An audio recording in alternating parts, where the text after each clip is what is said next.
నమస్తే అన్న, అందరికీ నమస్కారం. అమెరికా మరియు ఇరాన్ మధ్య శాంతి ఒప్పందం కుదిరిన విషయం అందరికీ తెలిసిందే. ఈ నెల 19వ తేదీ స్విట్జర్లాండ్లో ఇరు దేశాలకు సంబంధించిన నాయకులు, ప్రతినిధులు అక్కడ హాజరయ్యి ఆ యొక్క శాంతి ఒప్పందాన్ని అయితే సంతకం చేయనున్నారన్నమాట. ఈ నేపథ్యంలో ఇజ్రాయిల్ సంచలన ప్రకటన చేసిందన్నమాట. అమెరికా, ఇజ్రాయిల్ రెండు కలిపేసి ఇరాన్ మీద దాడి చేసిన విషయం అందరికీ తెలిసిందే. ఆ యొక్క యుద్ధంలో కూడా ఇజ్రాయిల్, అమెరికా రెండు కలిపి ఇరాన్ను కోలుకోలేని దెబ్బ కొట్టాయన్నమాట. తాజాగా ఇజ్రాయిల్ అయితే సంచలన ప్రకటన చేసింది.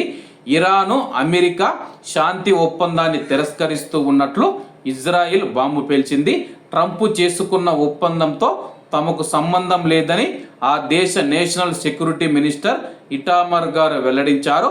దేశ భద్రత విషయంలో సొంతంగా నిర్ణయం తీసుకుంటాము. అమెరికా ట్రంప్ను గౌరవిస్తాం, కానీ ఈ ఒప్పందంలో మేము భాగస్వామ్యులం కాదని పేర్కొన్నారు. లెబనాన్ పైన దాడులు ఆపబోమని ఇజ్రాయిల్ సంకేతాలు ఇవ్వడంతో పీస్ డీల్, శాంతి ఒప్పందం అమలుపైన అనుమానాలు నెలకొన్నాయన్నమాట.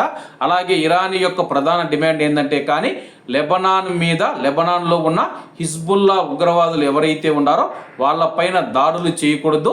అలా దాడులు చేస్తే కానీ మేము శాంతి ఒప్పందానికి ఒప్పుకోమని చెప్పేసి ఇరాన్ అయితే తేల్చి చెబుతూ ఉంది. ఈ నేపథ్యంలో ఇజ్రాయెల్ ఈ ప్రకటన చేసింది.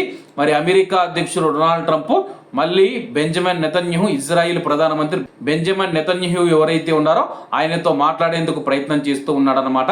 ప్రస్తుతం ఈ ప్రకటన వస్తే కానీ మళ్ళీ ఇరాన్ వెనక్కి వెళ్లే అవకాశం ఉంది. దీంతో మళ్ళీ కథ మొదటికి వస్తుంది, మళ్ళా యుద్ధం ప్రారంభమవుతూ ఉంది.